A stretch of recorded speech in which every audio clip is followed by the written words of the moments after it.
Hello friends, welcome back to my channel. My name is Chelsea. If you're new here, if you're not new, welcome back. I appreciate you being here. If you're not subscribed, just do it. You know you want to. And like triple check if you are subscribed because like if you're not, I might be mad at you.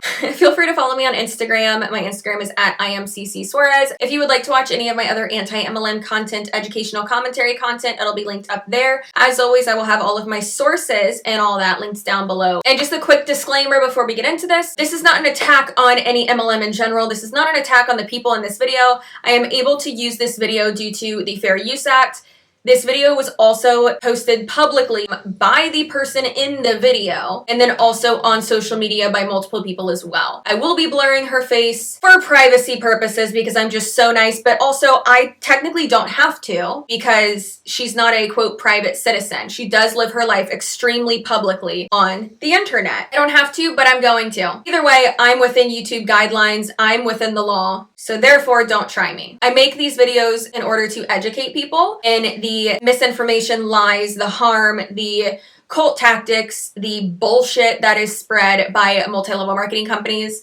I'm very successful in sales. I think I bring a certain chutzpah. That's not the word to use in this context. But whatever. I bring a certain something to the table when talking about MLMs for that fact that I am a professional gal and I am in the sales world and I have been for quite a long time and I know how this shit works. And also I am a quote influencer with affiliate links, things like that. I monetize my social media. So there we go. Let's go ahead and get into this Zoom call. I'm not gonna lie to you guys, it's the worst one we've been in. The absolute worst. And grab your wine because holy shit.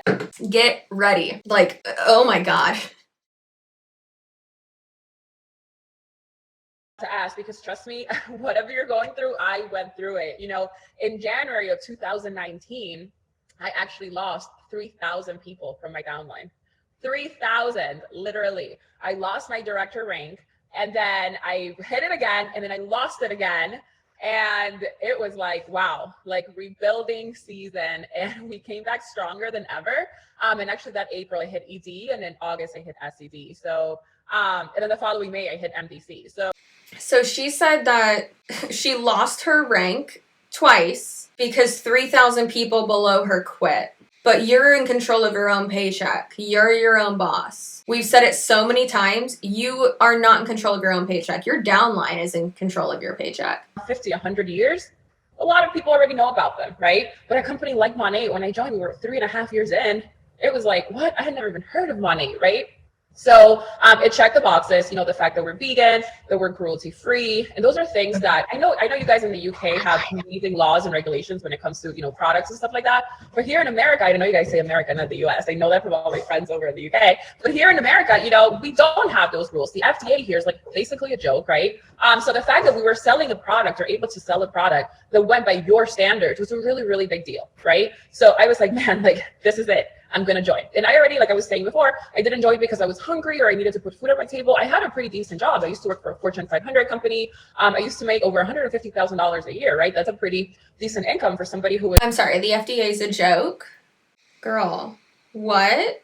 I wouldn't say that the FDA is a joke. I mean, listen, I'm all for like small government. I mean, I don't want them to tell me how to do everything, but it's not like, I still think they should be able to tell me like, hey, don't drink poison. Owner, you're a CEO. You own your own online beauty franchise. And that's really, really big. If you guys were to open a traditional business, like let's say a boutique. She just said that you own your own online beauty franchise. Ma'am, no, you do not. No.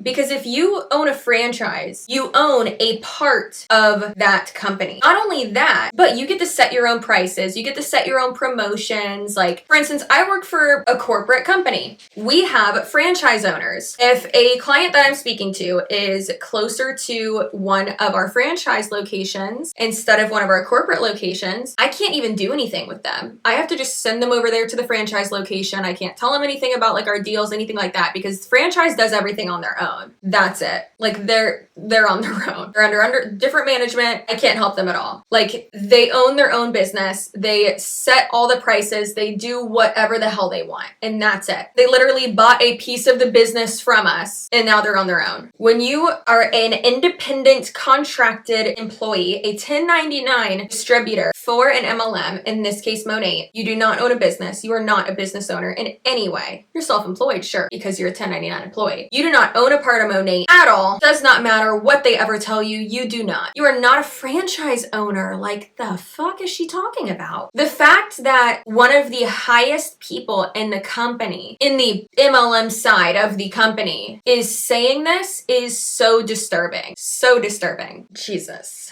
Also, if you start your own business, you have a higher chance of success than you would if you joined an MLM, just so you know. And also, if you actually started your own business, you wouldn't be recruiting people to also start that same business. If I opened up a Chick-fil-A franchise down the street, which that is like the craziest one to try to get into, it takes a long ass time. There's a lot of qualifications and requirements and stuff. I've looked into it. However, if I was doing that, why would I then go to my friend and say, hey, you know what you should do? You should open up a Chick-fil-A down the street. You should do that. Why the fuck would I do that? That's ruining my business. That's not setting myself up for success at all. It's not how that works. That's not how actual business works. These people are, how do you say not intelligent? Again, like I said, I'm not trying to be super mean, but the people at the top, fuck them. You realize that there's growth in every failure. Again, leadership is built through failures. It's so easy to be a good leader when things are going great.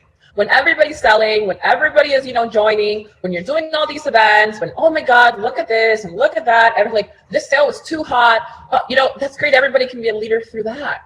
But what happens to the months when we don't have inventory because we went through a worldwide pandemic? What happens to the months where people are, so affected by all the negativity that's going on in the world that they decide to, abandon their business, right? That is when true leadership is built. It's through the tough times. It's through the failure. So celebrate every failure, because every time that you're failing, if you tell yourself, this just means I'm growing, your mentality is going to switch right away. You're going to turn that frown upside down, as corny as that sounds, and be like, oh, this isn't so bad. I'm grateful that I'm going through this, because you know what? When one of my girls or one of my guys in my teams goes through this, I'll be able to tell them that I went through it too. So when I have people reach out to me and call me and they're like, Liz, I don't know what to do. I don't think this business is for me. So I don't completely disagree with her with what she's saying right now, because there have been times this year, so for instance, when I got first hired on for the job that I have now before COVID, before 90% of our company got furloughed or terminated. Now, thank God all of us and more are back. I'm so thankful for that. But before that, my one stipulation to the VP of sales, one thing I told him, I was like, listen, I'm fine with working some weekends, but because my husband works every other weekend, I want to be able to work every other weekend and have my schedule kind of match up perfectly with his, if we can do that. And I was like, I'm even fine, working, 2 late nights a week, because realistically we have West Coast clients. I need to be able to talk to them. And he was like, awesome, love it. Okay, let's do it. Pandemic starts, everyone loses their jobs. And then finally I'm able to come back. And Tony even said to me, it goes a month ago, he was like, babe, he actually got kind of upset. He was like, we haven't had a weekend off together. And I'm like, we literally just did. Calm down. He was getting frustrated because he was like, you can't ever go to anything with me, blah, blah. And I'm like, Tony, I don't really get to pick my schedule. Of course, I'm going to try my hardest to be able to switch shifts with other people, which before that I wasn't really trying to do that, but now I am, and I'm able to make it work with what I need. He was like, it's just, I miss hanging out with you on the weekends. And I was like, okay, I get it. You just have to tell me that. And also I'm yeah, it sucks, but I'm just happy I have a job right now. That's how I'm thinking of it. And I'm just happy I'm making some money with my normal job, and so thankful for you guys and for YouTube and 15,000+ subscribers. Thank you so much. Y'all are really just absolutely amazing. Going off of that, I understand this mentality, but also it's kind of bullshit too. Because in my opinion, she's saying, be grateful for the failures. Again, in my opinion, I feel like I always have to make it clear when it's my opinion and it's not a fact. Clearly, this is my fucking opinion. I think that the reason why they always say this is be grateful for the failures, just keep going, is because they don't want you to quit after, multiple people under you quit. Because then that's just one more person under them that's quitting. That's just one more active line that's leaving them, right? So I think that one of the main reasons she's saying that, she could be a super nice girl, but one of the main reasons I think she's saying that is because she's been through it before. She doesn't want people to quit. Life a living nightmare. I had the worst boss ever. What I did was very complex, and my boss like was so new at what he was doing, and he was my boss. So try having a guy who's super sexist, super rude, thought he was like all that, didn't really know anything, and was trying to like tell you how to do your job. It was like a recipe for disaster. But for me, I chose to look at it as a recipe for motivation. So I would look at that and be like, I don't want to be part of this crap. I'm out of here. I don't care how many sleepless nights I have. Like, guys, it was like TMI, but like my ex, I guess now my boyfriend again, would walk into our house and the dogs would be like, they had pissed and pooped all over the living room because I couldn't walk them. Because I was locked up in my like home office for like 4 hours back to back. Dishes would pile up and like, you know, in the dishwasher. I wouldn't be able to go anywhere with anybody without being like this. Like I was on my phone 24/7. Like I had LASIK done and my LASIK has gone back. Like I'm blind again. And I am 1,000,000% sure it's because for the last 2.5 years, I have not put my phone down. Okay. And it was worth it to me.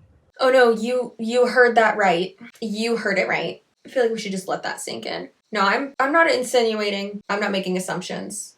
Taking the words directly out of her mouth. Literally neglecting your animals because you've been locked up all day in your home office with your face glued to your phone. And further, your eyesight is going bad because you will not look away from your phone. And like you can't even enjoy being out with friends or family because you're just constantly like this for 2.5 years. But she's been in for 2.5 years. So it's like, when does that stop? Are you just going to keep doing this constantly? Like, when does that stop? And don't get me wrong. Y'all know I work basically 2 jobs. I work my day job. I do YouTube. But that's why I try to film like 3 videos in a row one night when I can. And then I have like a few days to edit them and like post them or whatever. And then I do like the same thing like week after week. Like I schedule out my shit. I turn my shit off. I didn't want to post last week, so I didn't. Sure, was my AdSense down? Yeah, but money isn't everything. And that's one thing I hate with these companies is that they just perpetuate this need for more money and this greed and this just materialism, and it's just gross. And I think that's another reason why they really prey on people who, you know, are in need and who are low income and who really are vulnerable and struggling, is because maybe they think that those people will keep going and keep going and keep going and like nothing will ever be enough for them. Don't get me wrong, I am of the mindset like I can never have too much money, right? I feel like everyone thinks that. But I'm not willing to have people fail below me and lose money below me and go into debt below me and lose a lot below me to get to that. But to go back to what she was saying, like, where's the time freedom? Like, you're at the very top now. Like, where is your time freedom? Do you have it now? Where is your freedom? Where are all the things that you preach about other than the money and the material shit and the big ass house you live in now that looks like it's empty? I hate when they do that. They have like a giant house and then it's fucking empty because they probably can't afford to put stuff in it because they have 40 million Gucci bags. I don't know why they love Gucci so much. It's so weird. It doesn't even hold its value that well. Right? So I knew I had to go all in. And the second time that I doubted my business is when I lost my ring. The first time I lost it, and again, super crazy story, the way life works out. My boyfriend's grandmother, who was like passed away on January 15th of 2019. And we had a director's call that day, right?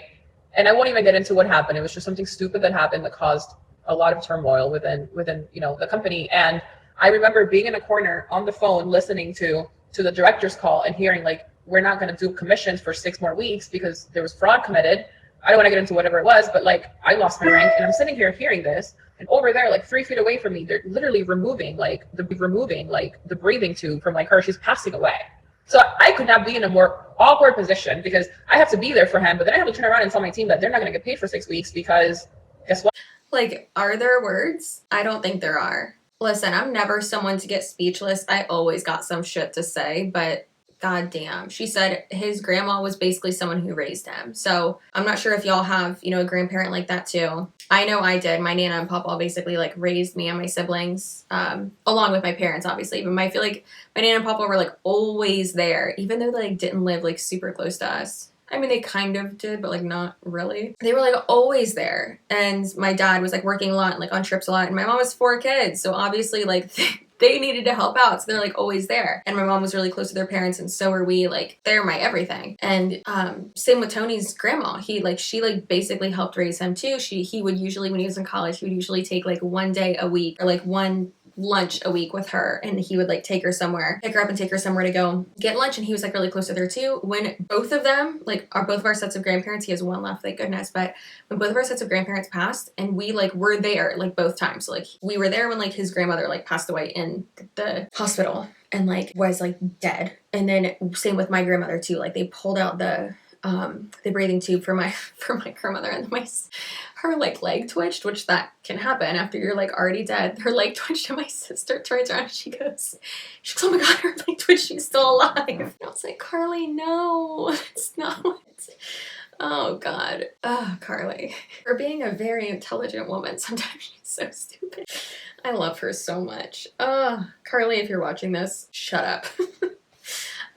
Okay, so sorry. Anyways, so like those were like really hard times in our lives, and me and Tony were there for each other, like being each other's like rock, like right next to each other, being there for each other. If he would have been taking a personal or work phone call at that time, were we already married? Yeah, we were already married. I'm not going to say the D word. I probably wouldn't have done that, but I would have done something. I would have been so upset and so hurt. And then same with him. We weren't even engaged yet. It was like the year before, I think. I don't even fucking remember. Yeah, it was the year before we got engaged. Like, I would have died. No, I think it was that same year. I don't remember when it happened. Listen, so many years ago. But like just how disrespectful to your partner in life. I mean, I get it, they're not married, but like that's so disrespectful to your partner and to their family. Like, did you absolutely have to be on that call? No, you didn't. You could have missed that call. Now, the thing is that with an MLM, you don't get that time off. They say you do, but you don't. That's a clear example of it. That director's call that she couldn't miss at all. Even though I'm sure they would have fucking recorded it for her. Someone could have taken notes or recorded it because of the situation she was in. But nope, my business is more important. And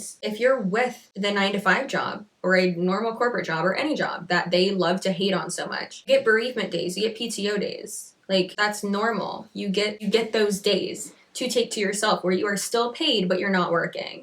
I can't. Like, that's absolutely horrible. My all to this for almost a year. Like when I'm talking about like, I am out of shape because I stopped going to the gym. I like fight with, everybody in my personal life because all I do is Monat. Like, I have been ridiculed. I've been laughed at. I've been made fun of. I've gone through so much, and I lost my rank and I got it again and then I lose it again. I'm like, is this even worth it? Like, I do so well. Like, I have a 401k. I have a retirement plan. I have health insurance through my company. Like, do I need this?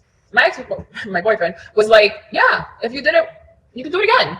And guys, I did it again. And I had my 15-minute pity party. I cried and I doubted my business. And I was like, is this even worth it? I've given so much of myself to this. And it's so unfair how because of somebody else committing fraud, I am now, paying the consequences, And needless to say, in February, I re-ranked AED. In April, again, I hit ED. And then in August, I hit SED. And then the following May, like a little over a year later, I made MVC. So in 5 months after that, I made 2 MVC, right? So it's like, like this one is so bad that again, I'm at a loss for words. Like, I even have notes written down and still like I don't know what to say. This is not about how much money you are making as part of the 1% of an MLM. It's about the thousands of people below you who have lost so much money. That's what it's about. How many people did you have to climb on to get to that rank? That's what I'm fucking talking about. What she was saying is I was losing ranks. I let my body go because I was trying to work so hard. My friends and family got so mad at me and really hated me because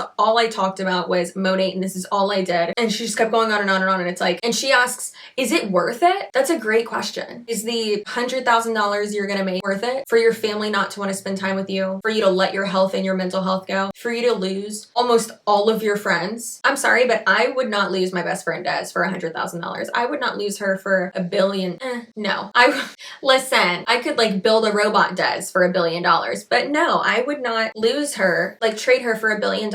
I would not trade my family for $1 billion. Of course, I could like, again, build a robot family, but no, that's not worth it to me. And that's what's so just gross to me. Again, my opinion, clearly, it's just so gross to me that this is, and again, not a direct attack on this girl. She's just an example. And I'm not saying she's like this, but these are her words. Why is the money that you're making in an MLM that again, you're making off of the people below you and because of them, why are you okay with sacrificing so much? What's wrong with living just a normal life? What's wrong with making $60,000 a year, $80,000 a year? What's wrong with having time off? Nothing. All right, guys, so that is it for this video. I hope you enjoyed. I hope you are as thoroughly disgusted as I am.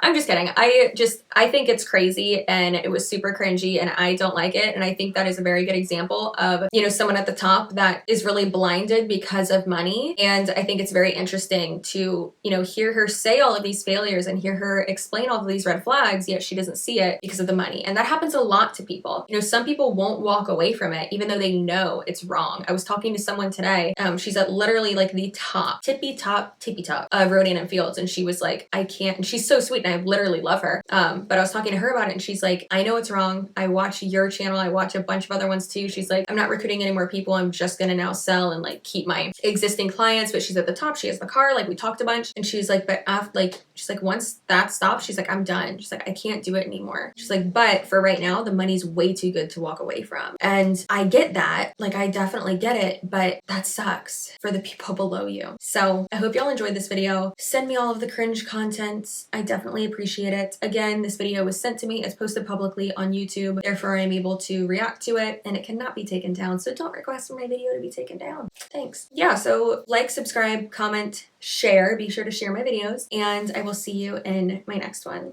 Bye.